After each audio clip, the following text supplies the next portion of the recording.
G'day punters, welcome to Victims of the Punt. We have the Scone Carnival. We're going to be focusing on Saturday, but we'll get the boys' best for Friday as well. Shean Mark Rhoden here to help me find some of the winners. Shean, I'll start with yourself. It's a heavy track. It did look like there was going to be some okay weather, but they've copped a bit of rain overnight. Yeah, it probably will change the pattern of the racing. There can be a bit up and in there. It's going through the carnival, but now with a heavy track, we might be seeing the sweepers and maybe a bit more of an even track. Okay, Mark Rhoden, the rails in the True on the Friday, it's going to 3 metres from the 800 to the winning post there tomorrow. Have you got any fair assessment on what the track might do with the heavy? Yeah, we haven't had a 2-day carnival at Scone, I think, since 2019, have we?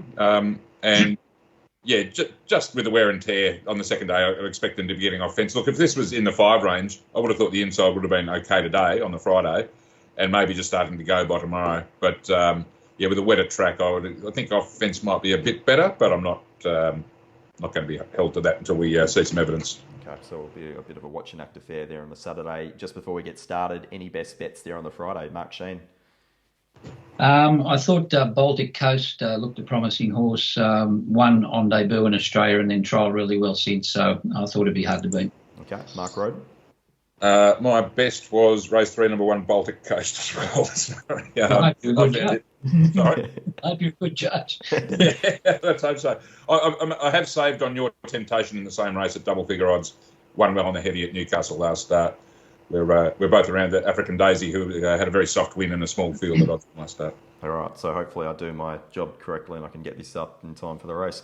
All right, let's focus on Saturday though. We'll look at races 6 through 9. So we'll start off with race 6, which is the Denise's Joy Stakes over the 1100 metres. Market has I Am Me favourite at $3.60 best available on Friday morning. That horse has been scratched from Flemington.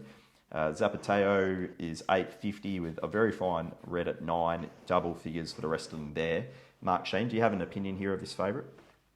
Look, I do think the favourite will be hard to beat. Look, she's a 9 invincible on the wet, which could be a slight query, but she's only had one run on a wet track and she went from 900 to 1400 and was 3 and 4 wide on a limb, so you can probably put the pen through that run to some extent. Look, I didn't get the $8 early in the week, a bit slow on the fingers there, but look, she looks to be in great form at the moment, and I think only the wet track will beat her here. I think she sets up very nicely. I thought Comrade Rosa might be a bit of value in the race. Slight query in the ground, but blinkers on, and I like the fact that O'Shea has freshened her up and coming back in distance. Didn't think she ran out the 1400 last time out. So a 13 from 16 from me. Zapateo is obviously racing in great form and probably will end up in the right spot from that wide alley. Got a bit of weight, but she's down in class, racing well, but I think I am the one to beat. Okay, Mark Rhoden, your thoughts? Yeah, I agree. We'll see what happens after, well, at least 4 of these are going to come out, but there's a hell of a lot of speed on paper as it stands. And it really does look like it'll set up for something that could sit off, and I Am Me certainly is in that category, and Zapateo as well.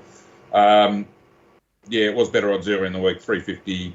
I don't know if it's a bet for me. It's 350 on West, but I'm not in any rush to bet against the Zapateo, the only one I'd really entertain to bet against her. Then there's, there'll be some running on, like Mark mentioned, Comrade Rosa, probably a very fine red Mallory as well. They could get into the placings, I think. But I've got it between I Am Me, strongly lean to I Am Me actually, over Zapateo, but no bet at this stage. Okay, race 7 on the card is the Luskin Star over 1,300 metres. The market has Andermatt favourite at $2.20 from Tycoonist, $6. Flying Crazies, $9.50. Bandersnatchers, $10. It's upwards for the rest there. Mark Shean, another favourite here, Andermatt. Yeah, well, I think the thought is that it's going to run in this race rather than the 1100. So, and look, originally you thought, oh, well, barrier 14, dryish track, 1,300 metres, got a lot against it, but now the things have probably turned around a little bit. Heavy track, probably end up in the best part of the track, and he's a swimmer. Look, hasn't won past 11, but since he's been gelded, I think he's just gone to a new level. So, look, he is short enough, but by the same token, I doubt I could back anything to beat it. Tycoonist obviously racing well. Got the chocolates at Hawkesbury the other day, gets a soft run. Much better is the one that came up well on my figures at a bit of value. That's one if you're looking for maybe a bit wider than the favourites, but Andermatt to win, but maybe 14 for an each-way basis. Okay, Mark Rhoden. Yeah, hard to go past him. Andermatt absolutely flying, and that rain they got yesterday and overnight has just played right into his hands. Yeah, pretty sure they're going to run here and not the Ortensia because the noise out of the camp is they're trialling him for the Stradbroke. So clearly they'll be wanting to run him over 1,300 rather than 1,100. Yeah, I think he just looks the winner. 220 out on the cusp for me, but if they want to risk him, if they want to bet 240 or something, I'd probably step in, I have to say. I had Tycoonist, and I thought Bandersnatch was very good with the big weight in the Tamworth Cup. Got a lot of weight again. I can't see it beating Andermatt, but I think he might run be a place chance again. But very hard to get away from this one. Okay. Race 8 on the card is the Dark Jewel Classic, 1,400 metres. Legay Soleil's favourite at $4.20. You have Never Talk at 7. Brook Spies $7.50. Majestic Shot is 8. Fashion L 10. Mirror Vision 12. It's sort of same as Wunderbar, so it sort of just goes out from there. Mark Shean, your thoughts here in the Dark Jewel? Yeah, the cream's gone. Legay Soleil, I thought she set up beautifully here.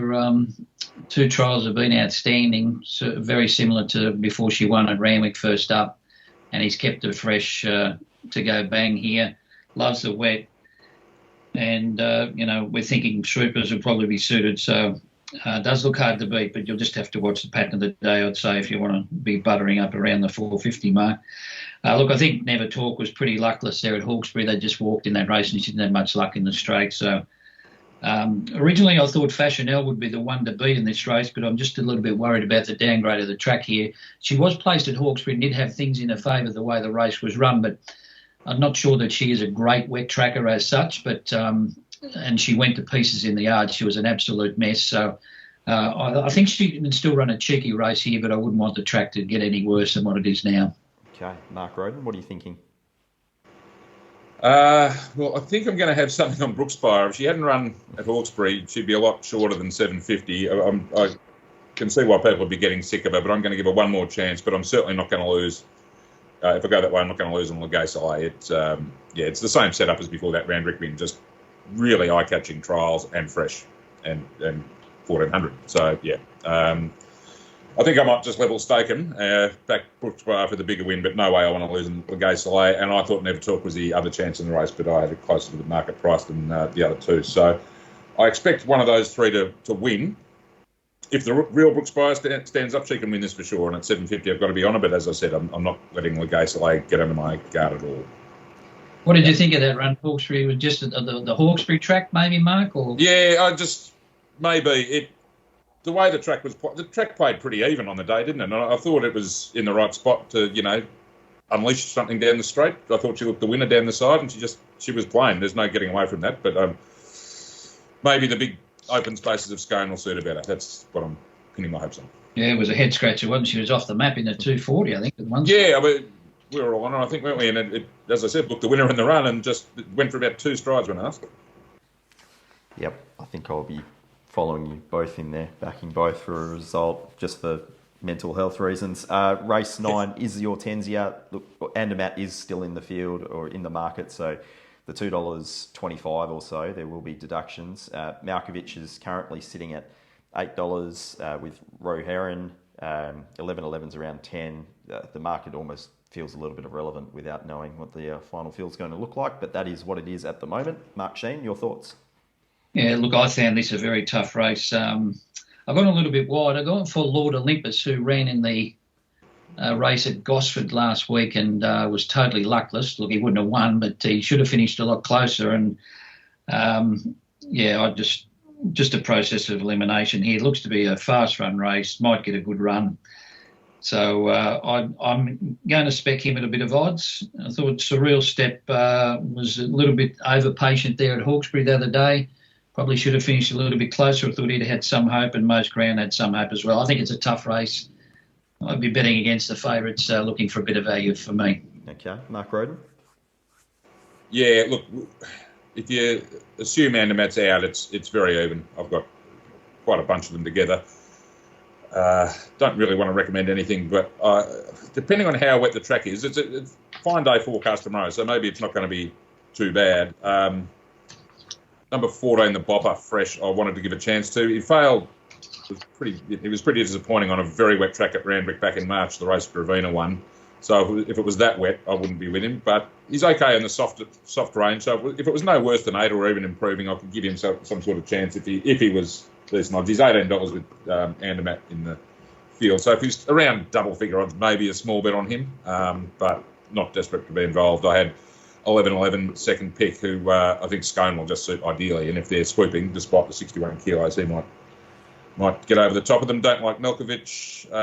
And yeah, I think that there's plenty of other chances. We could be here all day talking about this. Okay. All right. Those are the Scone features. I'll get your best plays on the Saturday card. Mark Shean, I'll start with yourself. Look, I think Sacramento will win again, race number 5. I thought he overcame a muddling pace there the other day, ran great sectional times. He gets a lot more speed in this race, gets extra distance, handles the wet, drawn well, good jockey, looks hard to beat. Sacramento, $4 available there. Mark Rhoden? I won't give a best. I'll just give a little value one from earlier in the card, aside from the ones I've mentioned in the race previews. I was with him at Canterbury the other Wednesday.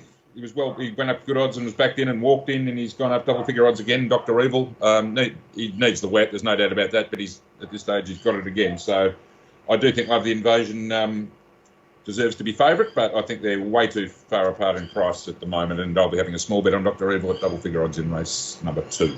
Yep, $13 freely available there. All right, guys, thank you very much for your time. We'll catch up for future previews. We're back at Rosehill and Randwick there for the next couple of months, so the novelty of the provincial carnivals will end after this weekend. But until then, guys, enjoy the weekend. Thank you. Thanks, Pete. See ya.